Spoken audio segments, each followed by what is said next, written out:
প্রদীপবাবু বললেন, আমি মৌসুমীর বাবার ছোট ভাই, তার কাকা। আমার কথা শুনবেন একটু?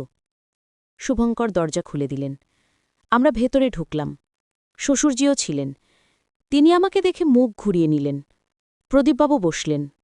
বললেন, আমি আপনাদের একটা গল্প বলি। তিনি শুরু করলেন। বললেন, মৌসুমীর বাবা সুধীর ঘোষ ছিলেন দরিদ্র, কিন্তু সৎ। তিনি মালতীকে ভালোবাসতেন। মালতীও তাকে ভালোবাসত, কিন্তু পরিবার মানেনি, কারণ সুধীর গরিব। মালতী পালিয়ে বিয়ে করল। তারপর সুখে ছিল, কিন্তু সুধীর অসুস্থ হল, টিবি। মৃত্যুর আগে তিনি একটা চিঠি লিখলেন তার অনাগত সন্তানের জন্য। বললেন যেন সন্তান তার মায়ের পরিবারের কাছে যায়, তার মেজ্ঞা অধিকার দাবি করে। মালতী সন্তান জন্ম দিলেন, কিন্তু তিনিও অসুস্থ ছিলেন, বাঁচলেন না। মৃত্যুর আগে সন্তানকে দিয়ে গেলেন এক দম্পতির কাছে, যারা সন্তানহীন ছিলেন, অরুণ দাস আর শান্তা দাস। তারা মৌসুমীকে দত্তক নিলেন, কিন্তু কখনো বলেননি মৌসুমীর দত্তক। ভেবেছিলেন মৌসুমী কষ্ট পাবে। মৌসুমী বড় হল, বিয়ে হল, সংসার হল, কিন্তু তার আসল পরিচয় জানত না। যখন জানল, ভয় পেল। ভাবল স্বামী তাকে ছেড়ে যাবে, কারণ তারা খুড়তুতো ভাই বোন, আইনত বিয়ে ভুল, তাই লুকিয়ে রাখল। কিন্তু সম্পত্তির ব্যাপার এলো। মৌসুমী ভাবল এই সম্পত্তি তার সন্তানদের ভবিষ্যৎ সুরক্ষিত করবে, তাই দাবি করল। কিন্তু ভয় ছিল, যদি স্বামীর নামে যায় তাহলে সত্য বেরিয়ে আসবে, পরিবার ভাঙবে, তাই সন্তানদের নামে দাবি করল। মৌসুমী ভুল করেছে, স্বামীকে না বলে। কিন্তু তার উদ্দেশ্য খারাপ ছিল না। তিনি পরিবার বাঁচাতে চেয়েছিলেন, সন্তানদের সুরক্ষিত করতে চেয়েছিলেন। আপনি তাকে ক্ষমা করতে পারেন না? শুভঙ্কর চুপ করে শুনছিলেন। তারপর বললেন, আমি বুঝতে পারছি, কিন্তু আমি কষ্ট পেয়েছি। আমাকে বিশ্বাস করা হয়নি। আমি জিজ্ঞেস করলাম, তুমি কি আমাকে ক্ষমা করতে পারবে? তিনি আমার দিকে তাকালেন, চোখে পানি। বললেন, আমি তোমাকে ভালোবাসি, এটা কখনো বদলায়নি, কিন্তু আমরা খুড়তুতো ভাই বোন। এই সত্য আমাকে কষ্ট দিচ্ছে। আমি কিভাবে মেনে নেব?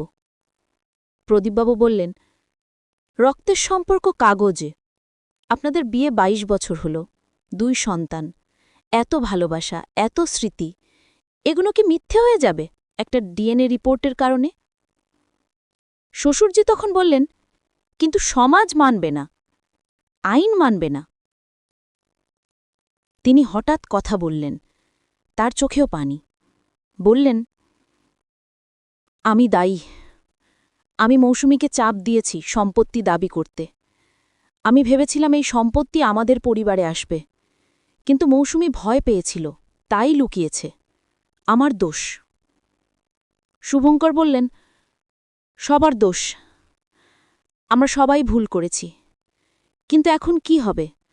আমরা কিভাবে এগোব? প্রদীপবাবু বললেন, আপনারা বিয়ে বহাল রাখুন।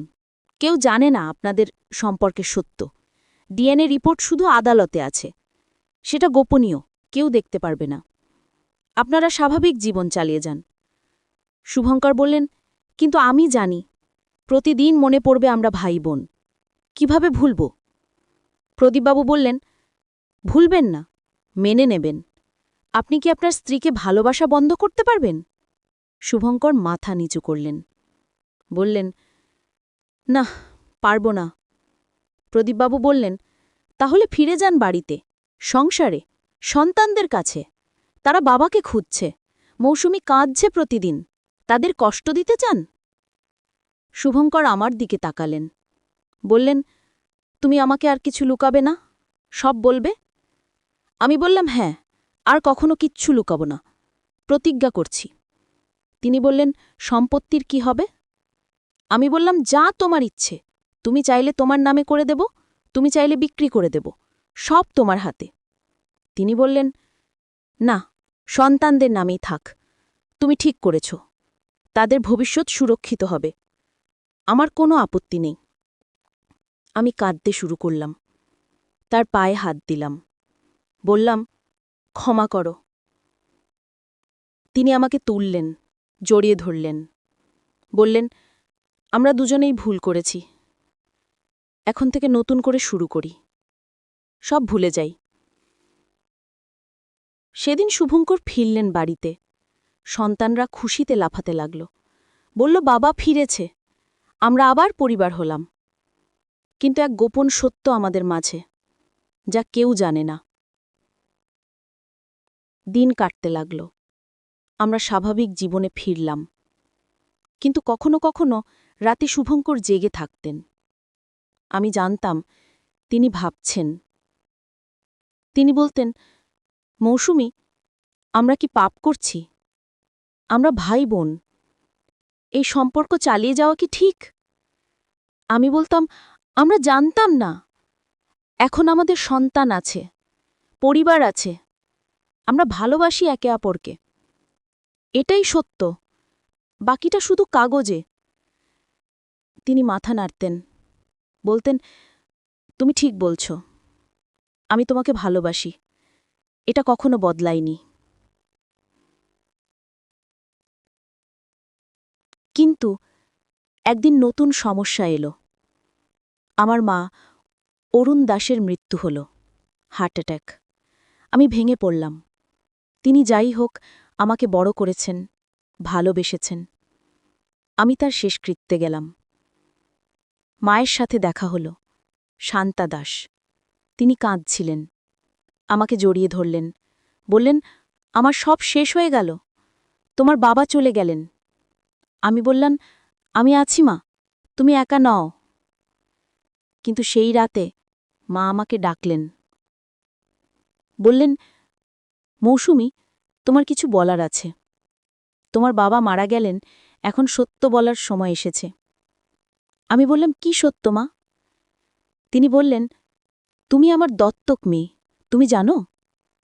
আমি থমকে গেলাম, বললাম, হ্যাঁ মা, আমি জানি। তিনি অবাক হলেন, বললেন, কিভাবে জানলে? আমি সব বললাম, ডিএনএ টেস্ট, সম্পত্তি, সব বললাম। তিনি শুনলেন, তারপর বললেন, তুমি রাগ করেছ আমাদের ওপর? আমরা লুকিয়েছি? আমি বললাম, না মা, তোমরা আমাকে ভালোবেসেছ, এটাই যথেষ্ট। মা কাঁদলেন, বললেন, তোমার আসল মা মালতী তোমাকে আমার হাতে দিয়ে গেছেন মৃত্যুর আগে, বলেছিলেন তোমাকে ভালোবাসতে। আমরা সন্তানহীন ছিলাম, তোমাকে পেয়ে আমরা ধন্য হয়েছি, কিন্তু তোমার আসল পরিচয় লুকিয়েছি, ভেবেছিলাম তুমি কষ্ট পাবে। আমি বললাম, মা, তুমি আমার আসল মা, তুমি আমাকে বড় করেছ, ভালোবেসেছ, রক্তের সম্পর্ক কাগজে, ভালোবাসার হৃদয়। তুমি আমার মা, সব সময় থাকবে। মা আমাকে জড়িয়ে ধরলেন, বললেন, তুমি আমার সবচেয়ে বড় সম্পদ, আমি তোমাকে ভালোবাসি। আমি বললাম, আমিও তোমাকে ভালোবাসি মা। বাবার শেষকৃত্যের পর মাকে আমাদের বাড়িতে নিয়ে এলাম। বললাম, এখন তুমি আমাদের সাথে থাকবে, একা থাকবে না। মা রাজি হলেন। এখন তিনি আমাদের সাথে আছেন, সন্তানদের দেখাশোনা করেন, সংসারে হাসি ফিরেছে। কিন্তু শ্বশুরজির সাথে আমার সম্পর্ক ঠিক হল না। তিনি এখনও রাগ করে আছেন। মাঝে মধ্যে আসেন, নাতি নাতনি দেখে যান, কিন্তু আমার সাথে কথা বলেন না। আমি বুঝি তিনি কষ্ট পেয়েছেন, কিন্তু আমি কিছু করতে পারি না। একদিন শুভঙ্কর বললেন, আমার বাবার সাথে কথা বলো, তাকে বোঝাও, তিনি তোমার উপর রাগ করে আছেন। আমি বললাম, আমি চেষ্টা করেছি। তিনি শুনছেন না। শুভঙ্কর বললেন, আরেকবার চেষ্টা করো, তিনি তোমার মামা, তোমার আপন, তাকে হারিও না। আমি গেলাম শ্বশুরজির বাড়িতে। তিনি একা ছিলেন, আমাকে দেখে মুখ ঘুরিয়ে নিলেন। আমি বললাম, বাবা, আমার সাথে কথা বলো। তিনি বললেন, আমার কিছু বলার নেই। আমি বললাম, আমি জানি আমি ভুল করেছি, কিন্তু তুমি আমাকে ক্ষমা করতে পারো না? তিনি দীর্ঘশ্বাস ফেললেন, বললেন, আমিও ভুল করেছি। আমি তোমাকে চাপ দিয়েছি সম্পত্তি দাবি করতে। আমার লোভ ছিল, আমি ভেবেছিলাম এই টাকা আমাদের পরিবারে আসবে, কিন্তু সব জটিল হয়ে গেল। আমি বললাম, আমরা দুজনেই ভুল করেছি, এখন সামনে এগোই, অতীত ভুলে যাই। তিনি মাথা নাড়লেন, বললেন, ঠিক আছে, আমি ক্ষমা করলাম, কিন্তু একটা শর্ত আছে। আমি বললাম, কি শর্ত? তিনি বললেন, তুমি আর শুভঙ্কর আর কখনো নতুন সন্তান নেবে না। তোমরা ভাই বোন, এই সম্পর্ক চালিয়ে যাচ্ছ সন্তানদের জন্য, কিন্তু নতুন সন্তান পাপ হবে। জেনে শুনে এই সম্পর্ক বাড়ানো যাবে না। আমি থমকে গেলাম। এই কথা আমি ভাবিনি, কিন্তু বুঝলাম তিনি ঠিক বলছেন।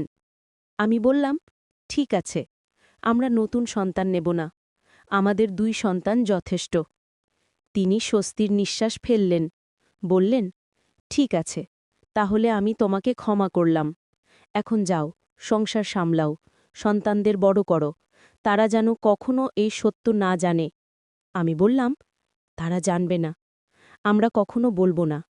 তিনি বললেন, ভালো, এই সত্য কবরে যাবে আমাদের সাথে।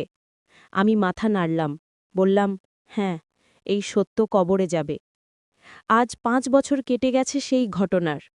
আমার বয়স এখন 54, শুভঙ্করের বয়স 57, রিয়া এখন 26 বছর, চাকরি করে, তনয় 19 বছর, কলেজে পড়ে। আমরা স্বাভাবিক জীবনযাপন করছি, কিন্তু সেই রাতের ট্রেনের ঘটনা আমি ভুলিনি। শ্বশুরজি সেই আবেদন, যা শুনে আমার হৃৎস্পন্দন ট্রেনের চাকার শব্দের চেয়েও জোরে বাজছিল। তিনি বলেছিলেন আমাকে ভালোবাসেন, কিন্তু আসলে তিনি তার মৃত স্ত্রীকে দেখছিলেন আমার মধ্যে। আমি ছিলাম তার জন্য একটা প্রতিচ্ছবি, একটা স্মৃতি। কিন্তু সেই রাতেই তিনি আমাকে আসল সত্য বলেছিলেন, আমার আসল পরিচয়, যা আমার জীবন বদলে দিয়েছে। আমি জেনেছি আমি কে, আমার শিকড় কোথায়, আমার আসল পরিবার কারা। এখন আমার কাছে 2টো পরিবার, একটা যারা আমাকে জন্ম দিয়েছে, আর একটা যারা আমাকে বড় করেছে। আমি দুটোকেই ভালোবাসি, দুটোই আমার আপন। আর আমার স্বামী, তিনি আমার ভাই, কিন্তু তিনি আমার ভালোবাসা। এই সত্য জটিল, কিন্তু আমরা মেনে নিয়েছি। আমরা জানতাম না, এখন জানি। কিন্তু আমাদের ভালোবাসা সত্য, আমাদের পরিবার সত্য, এটাই আমাদের বাস্তবতা। কখনো কখনো রাতে আমি জেগে থাকি, ভাবি, কি হতো যদি সেই রাতে ট্রেনে শ্বশুরজি আমাকে সত্য না বলতেন, যদি আমি কখনো না জানতাম আমার আসল পরিচয়।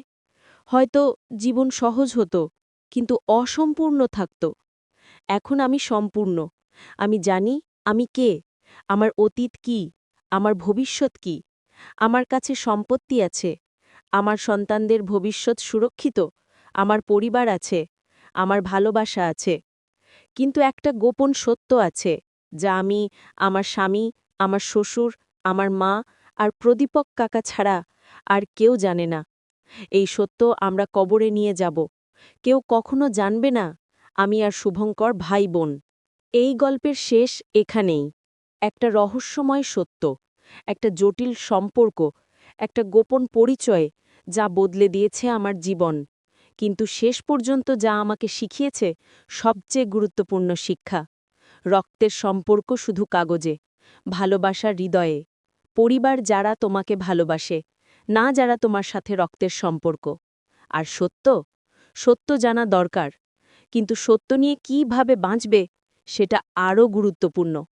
আমি বেঁচে আছি আমার সত্য নিয়ে, আমার পরিবার নিয়ে, আমার ভালোবাসা নিয়ে। এটাই আমার জীবন, জটিল কিন্তু সুন্দর, রহস্যময় কিন্তু সম্পূর্ণ। আর সেই রাতের ট্রেনের ঘটনা, সেটা আমার জীবনের সবচেয়ে গুরুত্বপূর্ণ মুহূর্ত, যেদিন আমি জেনেছি আমি কে, যেদিন আমার জীবন বদলে গেছে চিরকালের জন্য।